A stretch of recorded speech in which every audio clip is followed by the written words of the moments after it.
Hello, Tom Maguire. I just want to review the book The Master and His Emissary by Iain McGilchrist.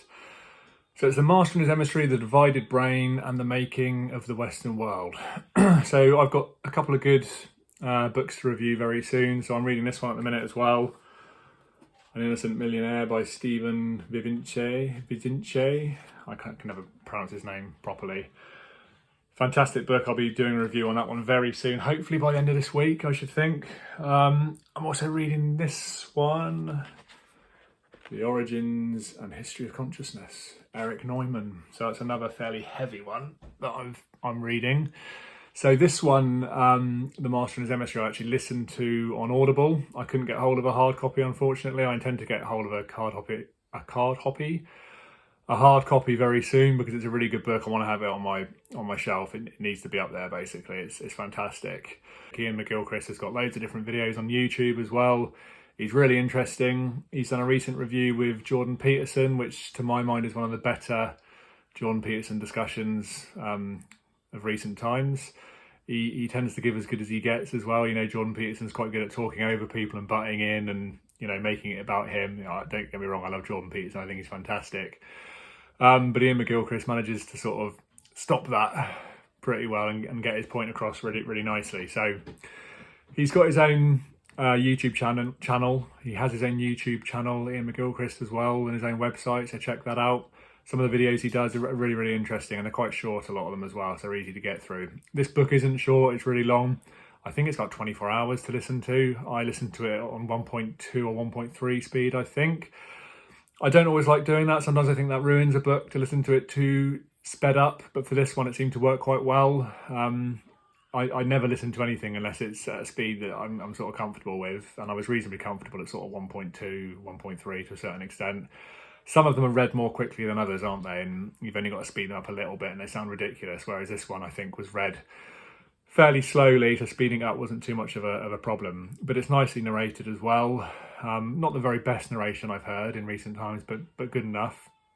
But the book and, you know, the content of the book makes up for any of that. It's a really good book. It's something that I'm really interested in at the minute. It's kind of a blend of neuroscience and philosophy, and I'm really into both of those. I'm not an expert on either, but I do train staff teams through my training consultancy company. I train staff teams on stress management, so neuroscience comes into that a fair amount. My family are all sort of medical doctors and things. I nearly did medicine myself, but decided against it. I didn't want to be looking at people's private parts and all sorts of horrible things that go on. So I decided that I didn't want to be a GP, and I couldn't imagine being a surgeon particularly. So I didn't want to do that. And I've ended up doing what I do, which, to be fair, is, to my mind, better anyway. So yeah, I come from a medical background. I've got reasonable knowledge of medicine and things. Dr. Iain McGilchrist actually did an English degree, I think, to begin with at Oxford, and now he's a psychiatrist now. I've written out here somewhere. He's a psychiatrist, a writer, and former Oxford literary scholar. He read English at New College, Oxford, but having published against criticism in 1982, he later retrained in medicine, has been a neuroimaging researcher at Johns Hopkins University in Baltimore, and a consultant psychiatrist at the Maudsley Hospital in South London. So yeah, it's a blend of neuroscience and philosophy. I'm very interested in both. And it's if you're interested in personal development, which is what this channel is largely about, I think this gives a really good insight into the way we need to sort of try to train ourselves and look at things a little bit.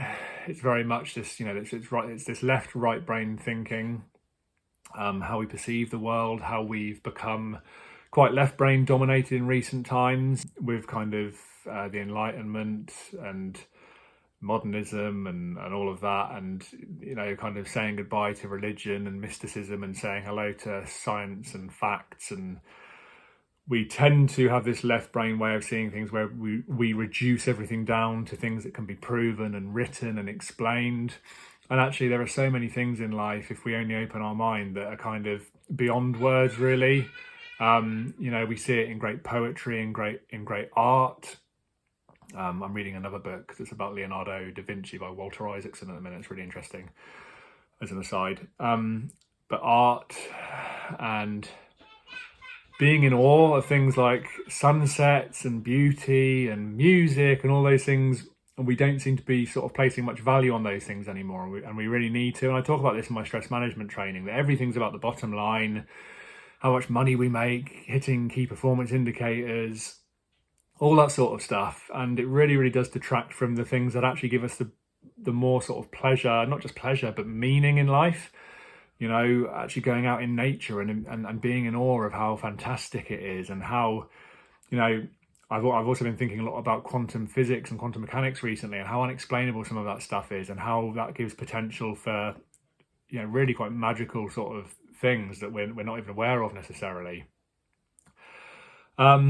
Spiritualism and all that sort of stuff, and we're so consumed with keeping up with the Joneses and how much money we make and all that sort of stuff. And you know, we have to be to a certain extent in a competitive world, but we also need to understand there's more to life, and maybe turning our back on religion and belief and faith and beauty and wonder and awe, maybe that's not the greatest idea in the world, actually. You know, maybe we do need to sort of believe in something a bit bigger than ourselves and be a bit less arrogant.